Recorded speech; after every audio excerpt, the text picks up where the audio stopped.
ఒక సామ్రాజ్యాన్ని ఏర్పాటు చేసుకొని ఏకఛత్రాధిపత్యంగా పాలిస్తున్న మీనాక్షి అమ్మవారు మదురైలో చిన్న స్వరూపం. అంటే అమ్మవారి విగ్రహం చాలా చిన్నగా మనకి ఈ యొక్క లలితా సహస్రం అర్థమవుతుంది కదా! అమ్మవారి చేతిలో పుష్పబాణం దేని సంకేతమో, మీనాక్షి అమ్మవారి చేతిలో పుష్పబాణం కూడా దానికే సంకేతం అన్నమాట. మన హరిషద్ వర్గాలన్నీ నమస్తే అందరికీ, శ్రీమాత్రే నమః. అందరూ బాగున్నారా? ఈరోజు మీ అందరి కోసం నేను చెప్పాను ఆల్రెడీ వీడియో. ఈరోజు మీనాక్షి అమ్మవారి వీడియో చేస్తానని చెప్పాను కదా! మీనాక్షి అమ్మవారి గురించి మనం తెలుసుకోబోతున్నామండి. నిజానికి మీనాక్షి అనే పేరుకి అర్థం ఏంటంటే, తన కనుల ద్వారా ఎక్కడున్నా కూడా ఈ యొక్క జగత్తునంతా కూడా పోషించగల శక్తి ఆమె కనుల్లో ఉందని చెప్పేసి మనకి అర్థం అనమాట అండి. ఈ విధంగా మనకి మీనాక్షి అమ్మవారి గురించి మనం మాట్లాడుకుంటే అసల మనకి రామావతారం తెలుసు కదా! రామావతారం ఎలా వచ్చింది మనకి? రాముడు ఒక మనిషిగా జన్మించి, మానవుడిగా పుట్టి, ఎన్నో కష్టాలు అనుభవించి, ఆ తర్వాత సంతానం కూడా కని, వాళ్ళకి పట్టాభిషేకం చేసి తర్వాత తన యొక్క అవతారాన్ని చాలించాడు. ఇదే విధంగా మనకి స్త్రీ రూపాలు చూసుకుంటే మనకి మీనాక్షి అమ్మవారు సేమ్ అదే క్యారెక్టర్ అనమాట అండి.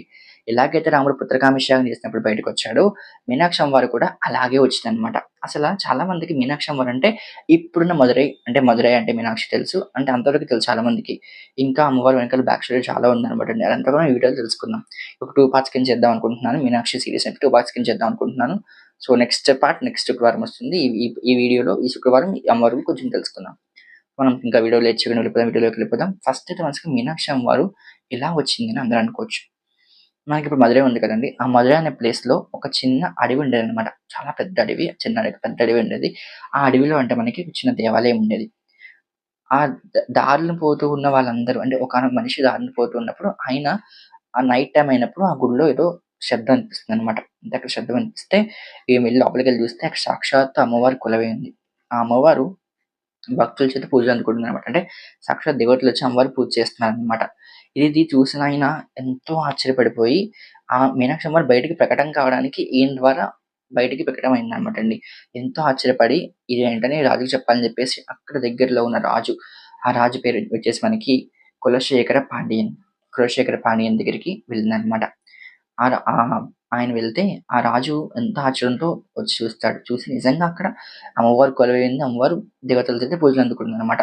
ఇది తెలుసుకున్న ఆయన అమ్మవారికి ఒక చిన్న దేవాలయం నిర్మించాడు. అంటే చిన్నది గుడి అది. దాన్ని కొంచెం పెద్దది చేసి నిర్మించాడనమాట. ఆయనకి పిల్లలు లేరు. పిల్లలు లేకపోవడంతో ఆయన ఎంతగానో బాధపడుతూ ఉంటే మీనాక్షి అమ్మవారికి అనుగ్రహం వల్ల ఆయనకి ఒక కుమారుడు పుట్టాడు. ఆ కుమారుడి పేరు మలయధ్వజ పాండ్యన్.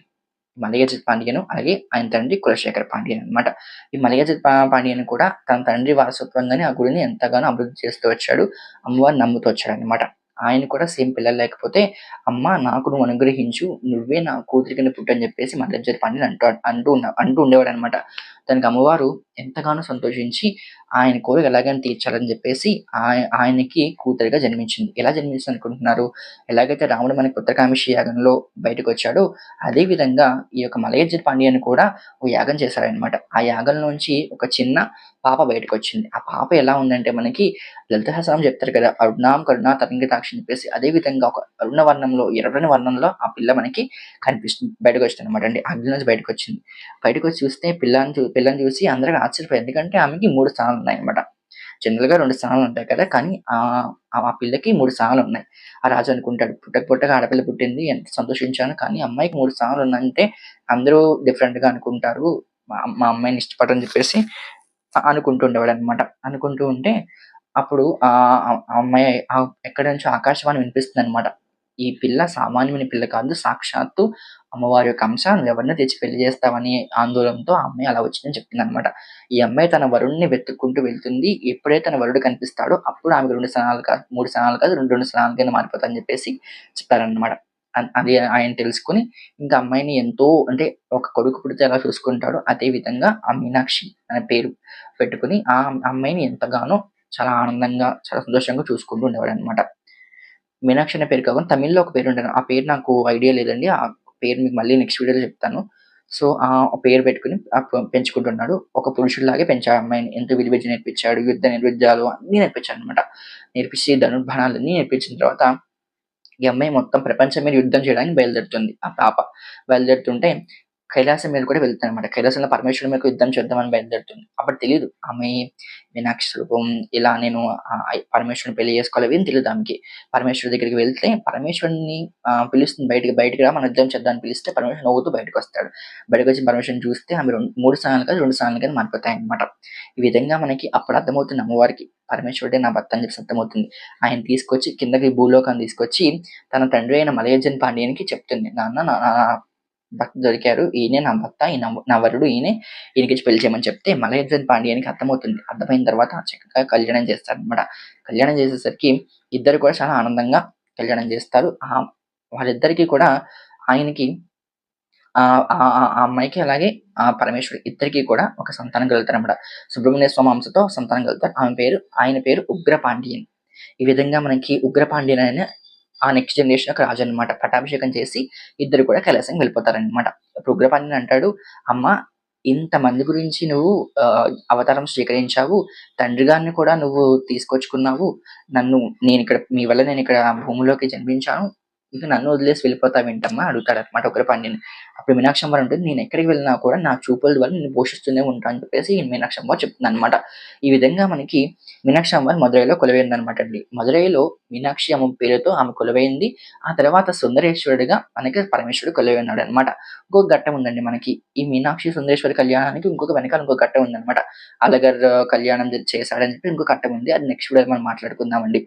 ఇలా మనకి అమ్మవారు మనకి మదురైలో కొలువైందనమాట. ఆ మదురైని తన ఒక సామ్రాజ్యం కింద ఏర్పాటు చేసుకుని ఏకచక్రాధిపత్యంగా పాలిస్తున్న మీనాక్షి అమ్మవారు మదురైలో చిన్న స్వరూపం, అంటే అమ్మవారి విగ్రహం చాలా చిన్నగా ఒక 3 అడుగుల విగ్రహం ఉంటుందండి. చాలా అద్భుత మూర్తిలా ఉంటుందన్నమాట. ఈ అమ్మవారి విగ్రహం ఎలా ఉంటుందంటే సాక్షాత్తు మనకి ఒక మానవ స్త్రీ సగటు ఒక మహిళ నుంచుంటే ఎలా ఉంటుందో అదే విధంగా అమ్మవారు నుంచుంటుందన్నమాట. అంటే అలాగే ఉంటుంది. ఆమెకి 4 చేతులు, 3 చేతులు, 5 చేతులు అలా ఏం ఉండవన్నమాట. ఆమెకి ఎలా ఒక మహిళకి ఎన్ని చేతులు ఉంటాయి, 2 చేతులు ఉంటాయి. ఆమెకి అలాగే ఉంటాయన్నమాట అండి. ఆమె చేతులు ఎలా ఉంటాయంటే ఒక చేతిలో పుష్పబాణం పట్టుకుంటుందన్నమాట. ఆ పుష్పం గుచ్చి మీద ఒక చిన్న చిలక కూడా ఉంటుందన్నమాట అండి. పుష్పబాణం ఎందుకంటే మనకి ఈ యొక్క లలిత సహస్రం అర్థమవుతుంది కదా! అమ్మవారి చేతిలో పుష్పబాణం దేని సంకేతమో, మీనాక్షి అమ్మవారి చేతిలో పుష్పబాణం కూడా దానికి సంకేతం అనమాట. మన హరిషద్ వర్గాలన్నీ కూడా అమ్మవారి చేతుల్లో పట్టుకొని మనల్ని ఆమె వైపు మనం తీసుకెళ్ళడానికి ఉపయోగపడుతూ ఉంటాయన్నమాట. అమ్మవారు చేతి మీద ఉన్న చిలక దేనికి సంకేతం అంటే, మనం ఎప్పుడెప్పుడు ఆ పరమేశ్వరుడి గురించి తలుచుకుంటూ ఉంటాము, అమ్మవారిని తలుచుకుంటూ ఉంటాము. ఈ చిలక అంతా వెళ్ళి అమ్మవారు చెప్తుందనమాట. అమ్మవారు ఆ మాటలన్నీ తన చెవులతో వింటూ ఆనందపడుతూ ఉంటదనమాట అండి. అండ్ ఆల్సో ఇంకొక విశేషం ఏంటంటే, అమ్మవారు ఎలా ఉంటుంది, ఎలా నుంచుంటుందంటే, ఆమె ఒక చేత్తో ఒక కాలు సరిగ్గా లైక్ స్ట్రెయిట్‌గా పెడుతుంది. ఇంకో కాలు కొంచెం వంగి పెడుతుందనమాట. మనం ఇప్పుడు మదురై వెళ్తే మీనాక్షి అమ్మవారి ఫోటో పక్కన మీకిస్తాను. అక్కడ చూడండి అసలు అమ్మవారి మూర్తి ఎలా ఉందో చూడండి ఒకసారి. అండ్ గోదాదేవి కొప్పు ఎలాగైతే వేసుకుంటుందో మీనాక్షి అమ్మవారు అదే విధంగా కొప్పు వేసుకుంటుంది. అండ్ ఆల్సో వెంకటేశ్వర స్వామి తోమాలు ఎలా వేసుకుంటారో ఈవిడ కూడా అదే విధంగా మనకి కనిపిస్తుందనమాట అండి.